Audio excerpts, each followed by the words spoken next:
Hello বন্ধুরা, দীপিকা রান্নাঘরে সবাইকে স্বাগত নেই। চলে এসেছি আবারও একটি ভিডিও রেসিপি নিয়ে। আজকে আমি বানিয়েছি দেশি ট্যাংরার ঝাল। এই দেশি ট্যাংরার ঝাল কীভাবে বানিয়েছি সেটা তো আজকে আপনাদের সাথে শেয়ার করব। ভিডিওটা শেষ পর্যন্ত দেখতে থাকুন। আর সবথেকে মজার কথা হলো ট্যাংরা মাছগুলোর পেটের মধ্যে দেখুন বীজ ভর্তি, মানে ডিম ভর্তি। এই ডিম খেতে খুবই সুন্দর লাগে, একবারে অসাধারণ, ভাবতেই পারবেন না। তো চলুন দেখে নেওয়া যাক এই বীজ ভরা ট্যাংরা মাছের ঝাল কীভাবে বানিয়েছি।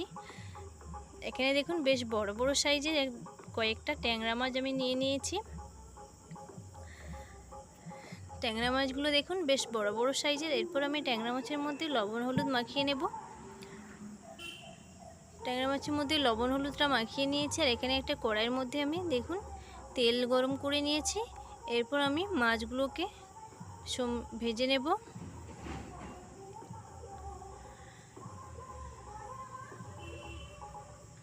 মাছগুলোকে দু পিঠ উল্টে পাল্টে খুব ভালোভাবে ভেজে নিতে হবে।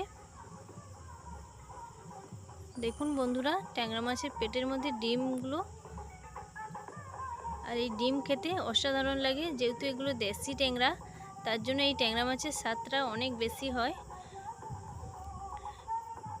এরপর আমি দু পিঠ উল্টে পাল্টে ট্যাংরা মাছগুলোকে খুব ভালোভাবে ভেজে নিলাম।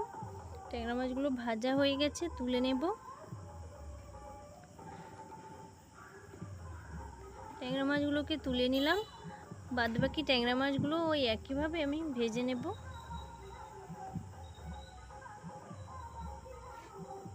প্রত্যেকটা মাছের পেটে দেখুন ডিম ভর্তি রয়েছে। এই ডিমগুলো খেতে কিন্তু অসাধারণ লাগে।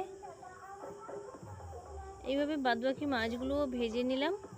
এরপর আমি কড়াইয়ের মধ্যে আরও কিছুটা তেল দিয়ে ফোড়নের জন্য নিয়ে নিলাম গোটা গরম মশলা, মানে এলাচ আর দারচিনি।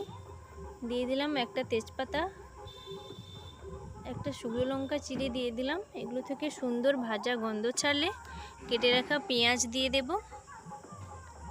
পেঁয়াজটা দিয়ে পেঁয়াজটাকে একটু লাল লাল করে ভেজে নিতে হবে। আজকে এই ট্যাংরা মাছের ঝালটা আমি খুবই সামান্য উপকরণ দিয়েই বানাবো, কারণ এগুলো হচ্ছে দেশি ট্যাংরা। আর এই দেশি ট্যাংরার টেস্ট এতটা বেশি হয় যে এর মধ্যে কোনো মশলা লাগে না, অল্প মশলাই দিয়ে রান্না করলে ভাল লাগে। এরপর পেঁয়াজটা একটু ভাজা ভাজা হয়ে গেলে এর মধ্যে গ্রেট করে রাখা আদা রসুন দিয়ে দিলাম। আদা রসুনটা দিয়ে আদা রসুনটাকে আরও কিছুক্ষণ একটু ভাজা ভাজা করে নেব, যাতে করে আদা রসুনের কাঁচা গন্ধটা ছেড়ে যায়। এরপর আদা রসুনের কাঁচা গন্ধটা ছেড়ে গেলে এর মধ্যে দিয়ে দেব আমি 1 চামচ লঙ্কার গুঁড়ো। আমি এখানে 1 চামচ লঙ্কা ব্যবহার করেছি, আপনারা আপনাদের ঝাল বুঝে লঙ্কাটা ব্যবহার করবেন। আর দিয়ে দিলাম 1/2 চামচ হলুদের গুঁড়ো। সব কিছু খুব ভালোভাবে কষিয়ে নেওয়ার পর এরপর এর মধ্যে দিয়ে দিলাম সামান্য জল, আর একটা পেঁয়াজ গ্রেট করে দিয়ে দিলাম। এরপর মশলাটা থেকে তেল ছেড়ে গেলে এর মধ্যে দিয়ে দেব জল।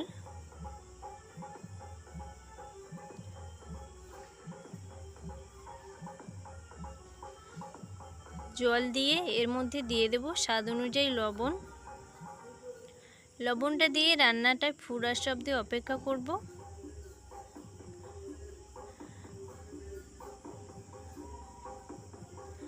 রান্নাটা ফুটে এসে গেছে। আর এখানে দেখুন মাছগুলোকে আমি এইভাবে ভেজে নিয়েছি।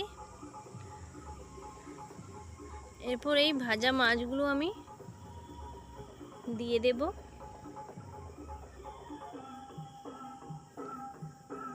মাছগুলো দিয়ে আরও কিছুক্ষণ আমি ফুটিয়ে নেব রান্নাটাকে।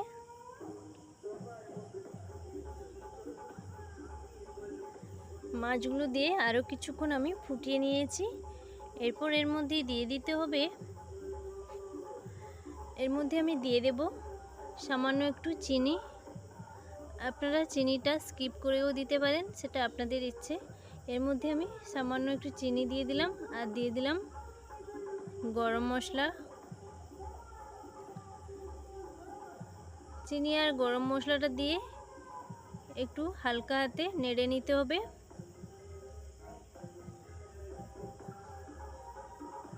হালকা হাতে নেড়ে নেওয়ার পর আমি রান্নাটাকে ঢেলে নেব। রান্নাটা আমার কমপ্লিট হয়ে গেছে।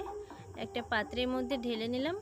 রেডি হয়ে গেছে আজকের গরম গরম ট্যাংরা মাছের ঝাল, একেবারে দেশি ট্যাংরা বীজ ভরা।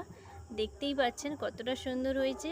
আমার এই ভিডিও কেমন লাগলো একটা কমেন্টে জানিও, বন্ধুদের সাথে শেয়ার করে নিও, আর একটা সাবস্ক্রাইব করার অনুরোধ রইল।